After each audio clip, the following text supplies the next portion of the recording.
Le trial international de Toulouse est un rendez-vous inévitable pour les meilleurs pilotes de cette discipline.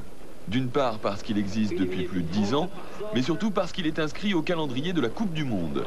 C'est donc l'élite que l'on retrouve au Palais des Sports. Une élite qui a souffert, à l'image de Doug Lampkin, le champion du monde, éliminé dès le premier tour. Il faut dire que l'organisateur, Bernard Estripeau, avait concocté des zones superbes, mais aussi particulièrement difficiles, voire quelque peu dangereuses. Elles sont très jolies, très techniques. Il y a des obstacles qu'on n'a jamais vus ailleurs, notamment la zone 1 et la prison. On a l'impression d'être sur un trampoline, parce que lorsqu'on veut déplacer, ça déplace tout seul et on va même beaucoup trop haut.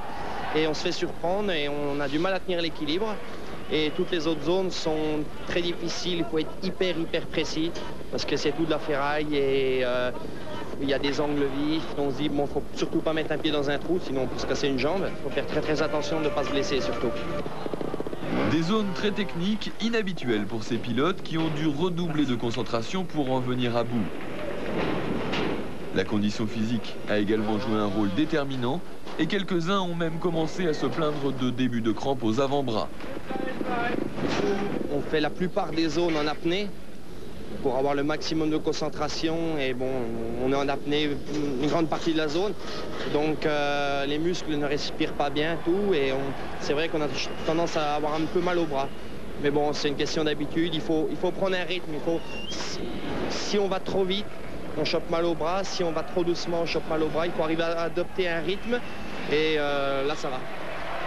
Ça va effectivement plutôt bien pour Bruno Camozzi qui se qualifie pour le tour final, opposé à Marc Colomé, Steve Collet, ainsi que le très surprenant David Cobos, un tout jeune Espagnol, récemment apparu sur la scène internationale, mais d'une impressionnante efficacité dans les zones toulousaines. Allez David, on est avec toi derrière lui.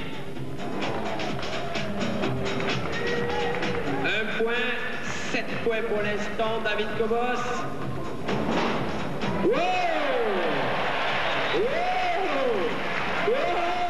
Jusqu'à l'avant-dernière zone, Cobos reste largement dans le coup pour la victoire, mais là, l'Espagnol se rate. Une chute spectaculaire dont il se relève heureusement immédiatement. Tout se joue donc dans la dernière zone et là, c'est Marc Colomé qui passe le premier. Il lui faut s'appliquer car il a pris du retard en début de parcours et compte déjà plus de points de pénalité que ses adversaires. Mais face à la pression, le vice-champion du monde ne craque pas, son passage est parfait.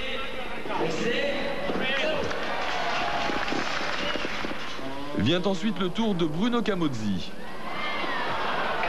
Échec dès le premier obstacle, dommage, car il passe ensuite sans le moindre problème, mais cette fois c'est trop tard. Le Français termine 4e.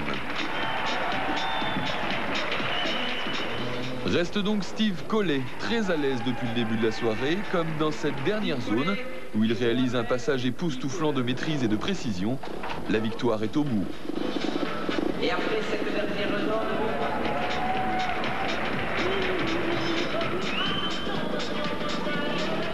belle démonstration de l'anglais Collet, qui s'impose donc devant Colomé et Cobos dans cette 4e épreuve de la Coupe du Monde de trial en salle.